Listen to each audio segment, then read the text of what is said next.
నమస్తే. ATV live ఆధ్యాత్మిక channel ప్రేక్షకులందరికీ కూడా స్వాగతం. మనసుని ఎంత తేలిక పెట్టుకుంటామో అంత ఉత్సాహంగా మనం ఉండగలుగుతాము. ఉత్సాహభరితమైనటువంటి జీవితంలో ఏ వ్యక్తి అయితే జీవిస్తూ ఉంటారో వారు చాలా హాయిగా కనిపిస్తూ, ఉత్సాహంగా కనిపిస్తూ, వారి మొహాన్ని చూడగానే ఎంతో శుభప్రదంగా, తేలిగ్గా, సంతోషంగా కనిపిస్తూ ఉంటుంది. కొన్నిసార్లు అంటుంటాం, లైక్ ఇప్పుడు చూడండి, పసిపిల్లల మొహమే చూడండి. ఆ పసిపిల్లల మొహాన్ని చూడగానే ఎలాంటి దుఃఖం కానివ్వండి, ఏ బాధ కానీ పెద్ద వయసు వారు మర్చిపోగలిగానని అంటుంటారు. అవునా? నేను ఎంతో టెన్షన్లో ఉన్నాను, ఎంతో ప్రాబ్లంలో ఉన్నాను, ఇక్కడికి రాగానే వారి మొహాన్ని చూడగానే సెకండ్స్లలో ప్రాబ్లంని నేను మర్చిపోగలిగాను అని అంటూ ఉంటారు. కలియుగానికి ఎన్నో రకాల పేర్లున్నాయి. ప్రాబ్లమ్స్ని బలంగా చూస్తూ, దుఃఖాన్ని బలంగా చూస్తూ, దాని యొక్క ఎఫెక్ట్ని మనసులో తీసుకునేటువంటి వ్యక్తులు కొందరిని చూస్తూ ఉంటాం. మనసు పైన ఎంత బలంగా తీసుకుంటారంటే, ఒక పెద్ద పర్వతాన్ని నేను మోస్తూ ఉన్నాను, పర్వతం అంత టెన్షన్, ఆ యొక్క బాధ నా తలపై ఉంది అనేటువంటి ఫీలింగ్స్లో ఉన్న వ్యక్తుల్ని మనం చూస్తూ ఉంటాం. అనేక రకరకాల దుఃఖాలు కలియుగంలో ఉన్నాయి. ఆ దుఃఖాల యొక్క ప్రభావం నా మనసులోకి వచ్చాక, ఆ మాటలు, శబ్దాలు విన్న తర్వాత ఆ దుఃఖం యొక్క ఎఫెక్ట్ నాపై పడకుండా ఏం చేస్తే నేను తేలికగా ఉండగలుగుతాను అనే అంశం గురించి ఇప్పుడు మనం చర్చించుకుందాం. దుఃఖాలు కూడా చాలా రకరకాలుగా ఉంటాయి. కొందరిని మీరు పలకరించండి క్యాజువల్గా, ఇప్పుడు ఎలా ఉన్నారు? హ్యాపీ? నేను ఇప్పుడు హ్యాపీ ఉన్నాను, అది వేరు. నేను ఇప్పుడు బాధలో ఉన్నానా, దుఃఖంలో ఉన్నానా, అది పక్కన పెట్టేయండి. కానీ ఏదో తెలియని బాధ అనేది నా మనసును భారంగా చేస్తుంది. ఏదో తెలియని బాధ అంటే ఏమైంది? నేను ఈ సంవత్సరం 2024లో బాగున్నాను, ఓకే, మరి మీ బాధ ఏంటి? 2020లో కొద్ది కూడా నేను సంతోషంగా లేను, ఇంతే కష్టపడ్డా 2020లో నేను సంతోషంగా ఉండలేకపోయానని, అదే రోజును, అదే మాటల్ని, అదే సిచ్యువేషన్ని నేను గుర్తు తెచ్చుకున్నప్పుడల్లా నా సంతోషం అనేది పూర్తిగా దూరం అవుతుంది, నేను ఉత్సాహంగా ఉండలేకపోతున్నాను అనేటువంటి మాటల్ని అనేక సార్లు తలుచుకునేటువంటి వ్యక్తుల్ని మనం చూస్తూ ఉంటాం. అలా ఉత్సాహభరితంగా ఉండాల్సినటువంటి అటెన్షన్ కొందరిలో పోయింది. దుఃఖంలో రావడానికి పాస్ట్ ఇన్సిడెంట్స్ని గుర్తు తెచ్చుకుంటూ ఉంటారు. రెండో రకమైన మనుషులను కూడా మనం చూస్తూ ఉంటాం.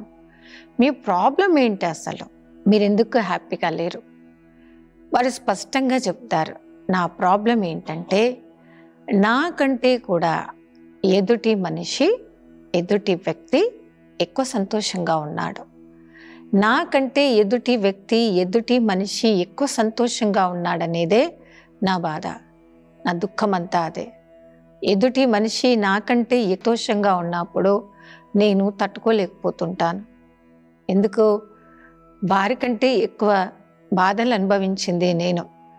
కానీ ప్రాక్టికల్గా నాకంటే ఎక్కువగా ఎదుటి వ్యక్తిలో మీరు దుఃఖాన్ని చూడాలనుకోవాలి. ఇది చాలా తప్పుడు స్వభావం అండి.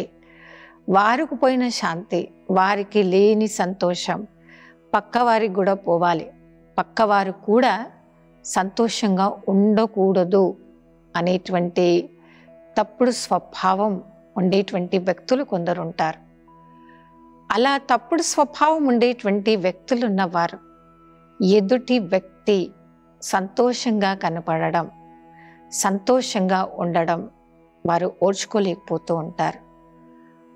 పరమాత్ముడి యొక్క ఆజ్ఞ ఏంటంటే మీ యొక్క జీవితాన్ని వజ్రతుల్యంగా మార్చుకోండి, సుఖప్రదమైనటువంటి జీవితంలో మీరు జీవించండి.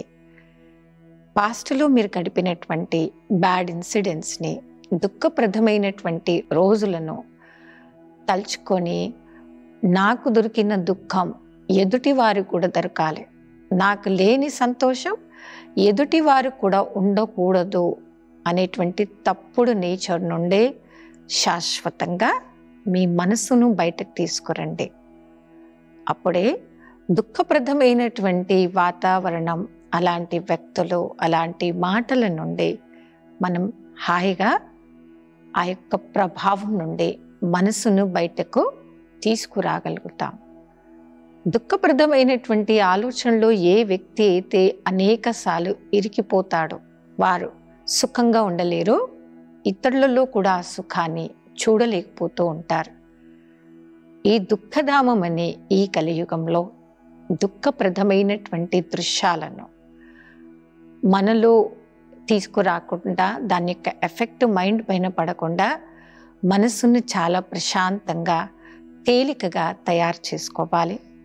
పాస్ట్లో జరిగినటువంటి బ్యాడ్ ఇన్సిడెంట్స్ని తలుచుకుంటూ దుఃఖపడేవారు మొదటి రకం. ఎదుటి వ్యక్తి సంతోషంగా కనిపిస్తే కూడా ఓర్వలేనితనం అంటారు చూడండి, అంటే ఇరిటేషన్, ఈర్ష్య అనేది మరికొందరు మనసుల్లో కూడా మనం చూస్తూ ఉంటాం. వాళ్ళలో పెరిగినటువంటి ఆ ఈర్ష్య వల్ల వారు శాంతిగా ఉండలేరు, ఇతరులను కూడా శాంతిగా ఉండనివ్వలేరు. మనకు ఏ శాంతి అయితే అవసరమో, కావాలో, అదే శాంతి, అదే సుఖము ఎదుటి వారికి కూడా అవసరమే, ఎదుటి వారికి కూడా కావాలి.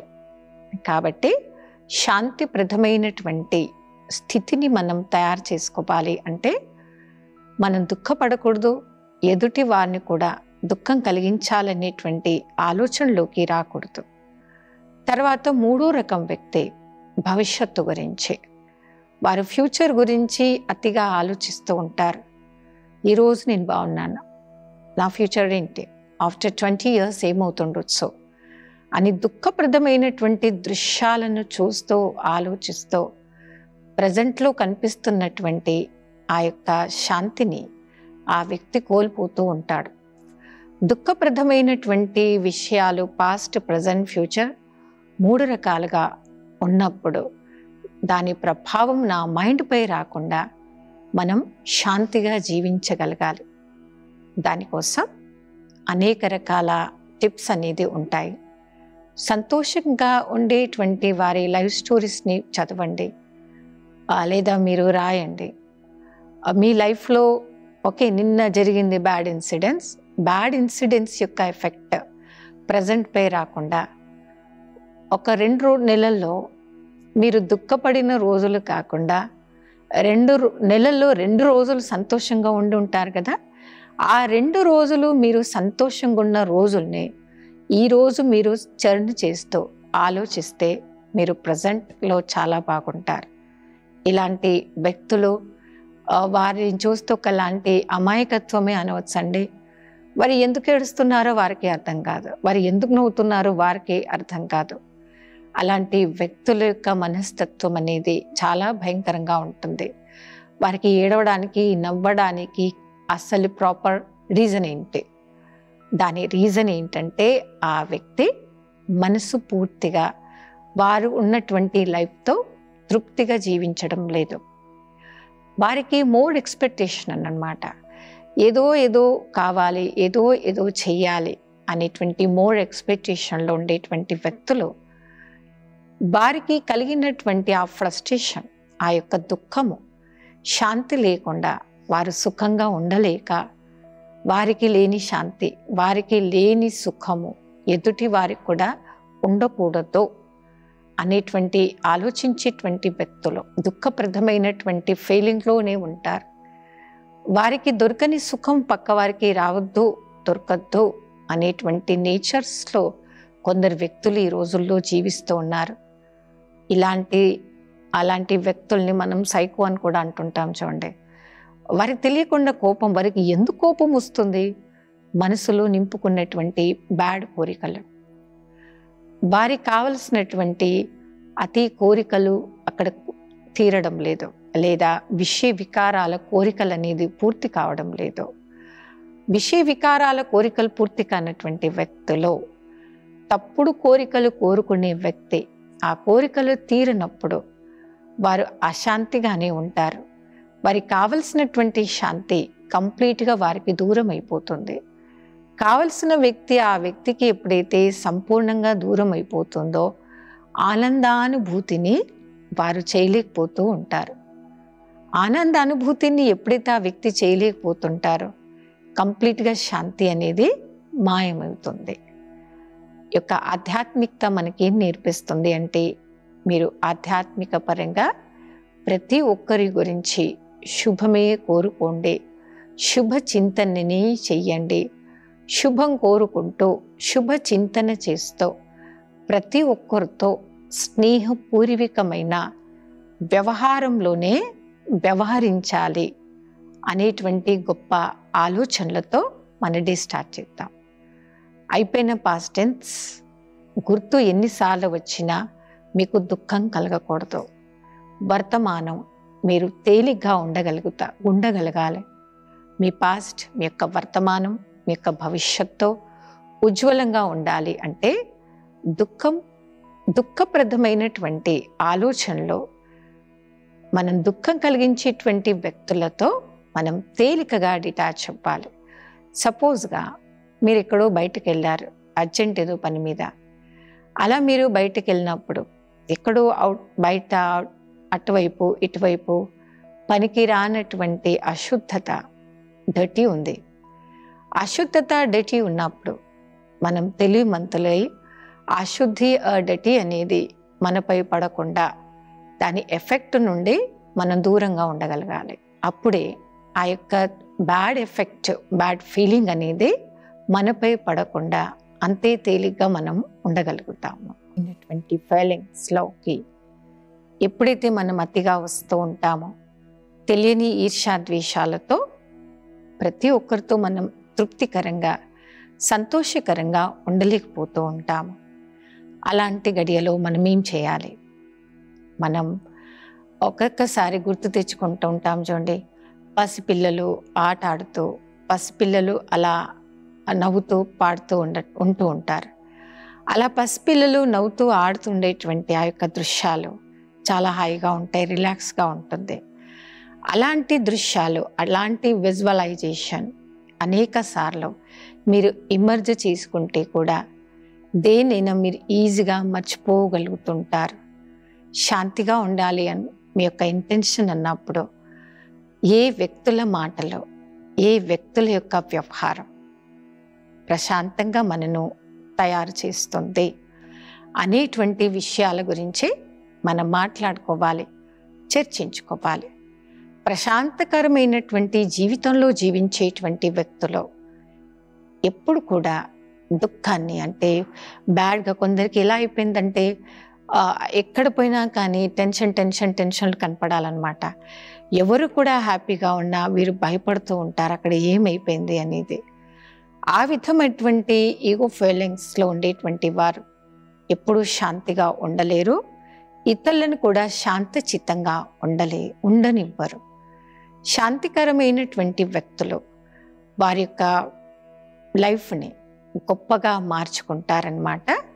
కాబట్టి మంచి ప్రవచనాలను వింటూ గొప్పగా మీ యొక్క జీవితాన్ని మీరు తయారు చేస్తూ సుఖప్రదమైనటువంటి వ్యక్తులుగా మనం కావాలి అంటే నిత్యం ప్రభు చింతన, పరమాత్ముడి యొక్క చింతన అనేది చాలా అవసరం. ఏ వ్యక్తి అయితే ప్రభు చింతన, స్వచింతన చేస్తారో వారు ఎంతో యోగయుక్తంగా, యుక్తియుక్తంగా జీవిస్తూ స్వచింతన చేస్తూ స్వరక్షకులుగా, విశ్వరక్షకులుగా, కళ్యాణకారులుగా, మంగళకారులుగా వారు మారుతారు.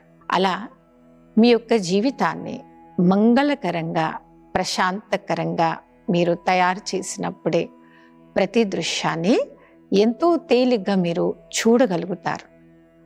కనిపిస్తున్న ప్రతి ఒక్క దృశ్యం చూసినా దాని యొక్క బ్యాడ్ ఎఫెక్ట్ మన మైండ్పై పడకుండా మనసు యొక్క స్థితిని మనం కాపాడుకోవాలి.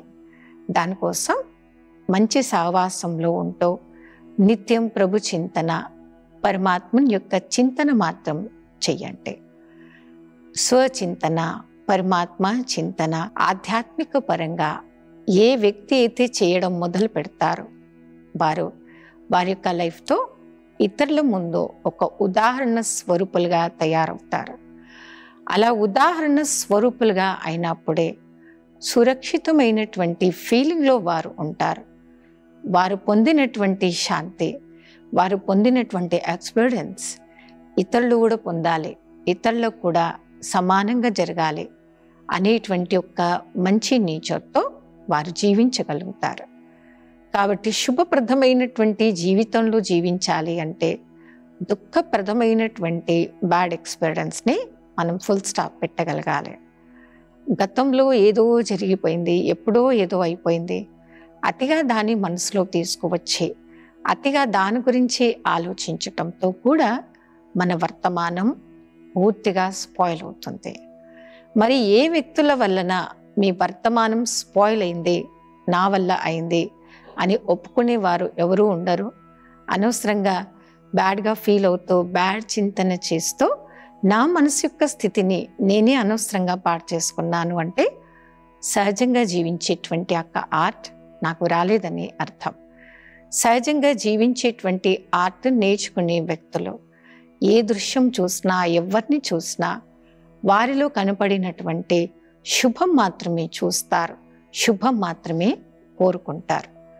దుఃఖప్రదమైనటువంటి ఈ యొక్క ప్రపంచం దుఃఖధామము నుండి ఆ దుఃఖం యొక్క ఎఫెక్ట్ని నా మైండ్పై పడకుండా తేలికైన స్థితిని తయారు చేసుకొని సహజమైన రీతిలో మనం బయటకి రావాలి.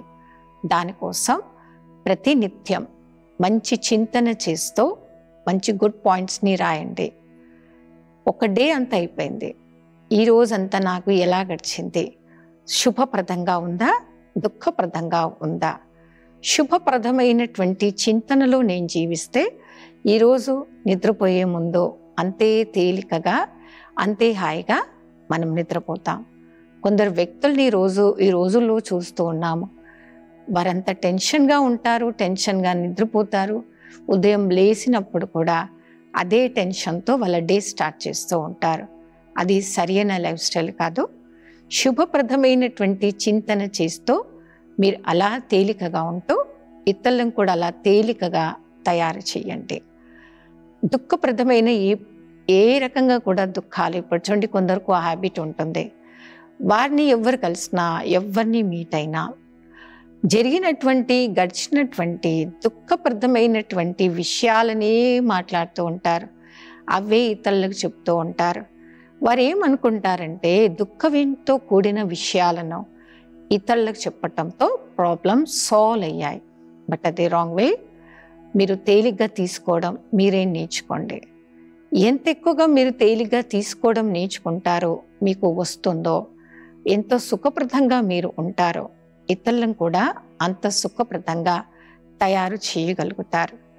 కాబట్టి ఉత్సాహభరితమైనటువంటి జీవితంలో మనం జీవించాలి అంటే ఇలాంటి ఆచరణ ప్రతి ఒక్కరిని చెయ్యాలి.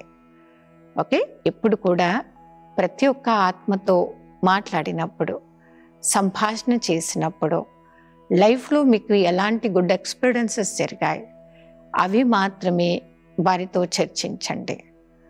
దుఃఖప్రదమైన ఏవైనా కానీ తేలికైన పద్ధతి, దాన్ని మనం ఫుల్ స్టాప్ పెట్టగలగడం. స్టాప్. ఏదైనా కానీ వేస్ట్కి, దుఃఖానికి అది ఎక్కువ లాంగ్ టైం ఉంటుంది. దాన్ని మనం ఎంత వర్ణించినా, ఎంత మాట్లాడినా, అది ఎంత లోతుగా మనం వెళ్ళినా మీకు నష్టం తప్ప లాభాలు మాత్రం ఏవి ఉండవు అనే విషయాన్ని మీరు గ్రహించిన తర్వాత అంత సుఖప్రదంగా జీవిస్తూ ఎంతో సుఖంగా మీరు ఉంటూ ఇతరులను కూడా అలా తయారు చేద్దామా? సుఖప్రదమైనటువంటి జీవితాన్ని జీవించాలనుకునేటువంటి వారు ఆటోమేటిక్గా దుఃఖప్రదమైనటువంటి అంశాలకి వాళ్ళు ఫుల్ స్టాప్ పెట్టగలుగుతారు. సుఖప్రదంగా వారు జీవించగలుగుతారు. ఇది పరమాత్ముడి యొక్క ఆజ్ఞ. పిల్లలు దుఃఖం ఇవ్వకండి, దుఃఖాన్ని తీసుకోకండి. ఇది ఇచ్చిపుచ్చుకునేటువంటి వ్యవహారం అని అంటారు. సుఖప్రదమైనటువంటి జీవితంలో జీవించే వ్యక్తులు అంత కూల్గా, అంత ప్రశాంతంగా ఉంటారు కాబట్టి వారు ప్రతిదాన్ని సహజంగా తీసుకొని ఎంతో హాయిగా వారు ఉంటారు. సహజంగా తీసుకొని అంత హాయిగా ఉండేటువంటి వారు పరమాత్మతో సంభాషణ కూడా వారు సహజంగా చేయగలుగుతూ ఉంటారు. మనము పాస్ట్ టెన్స్ని తేలిగ్గా మర్చిపోవాలంటే ఏం చేయాలి? ఎదుటి వ్యక్తులు చేస్తున్నటువంటి భ్రష్ట కర్మల యొక్క ఎఫెక్ట్. కొన్నిసార్లు ఏమవుతుందంటే తప్పులు, మిస్టేక్స్ ఎవరో చేస్తూ ఉంటారు పక్కవారు. ఆ పక్కవారి గురించి అతిగా ఆలోచిస్తూ, పక్కవారి గురించి వ్యర్థంగా చర్నింగ్ చేస్తూ వీరి వర్తమానాన్ని వారు స్పాయిల్ చేస్తూ ఉంటారు. అది రాంగ్ లైఫ్ స్టైల్. అలా ఉండకుండా సుఖప్రదంగా నేను ఉంటూ ఇతరులను కూడా సుఖపెట్టాలి కాబట్టి నిత్యం పరమాత్మతో సర్వ సంబంధాలు జోడించుకోండి. సమయ సందర్భంగా పరమాత్మ తల్లి రూపంలో, తండ్రి రూపంలో సర్వ సంబంధాల అనుభవం యొక్క మెడిటేషన్లో మనం చేయవచ్చు. ఏ వ్యక్తి అయితే సర్వ సంబంధాల అనుభవం ఒక పరమాత్మతో చేస్తారో వారు చాలా తేలికైనటువంటి స్థితిని అనుభవం చేస్తూ శుభప్రదమైనటువంటి అనుభవాలు చేయగలుగుతారు. దుఃఖధామాన్ని, దుఃఖప్రదమైనటువంటి దృశ్యాలను సహజమైన రీతిలో తేలికగా ఎలా మర్చిపోవాలి అనే అంశం గురించి ఇప్పటివరకు మనం చర్చించుకున్నాము. రాబోయే ఎపిసోడ్లో మరికొన్ని కొత్త విషయాలతో మనం కలుద్దాం. అప్పటి వరకు అంశాంతే.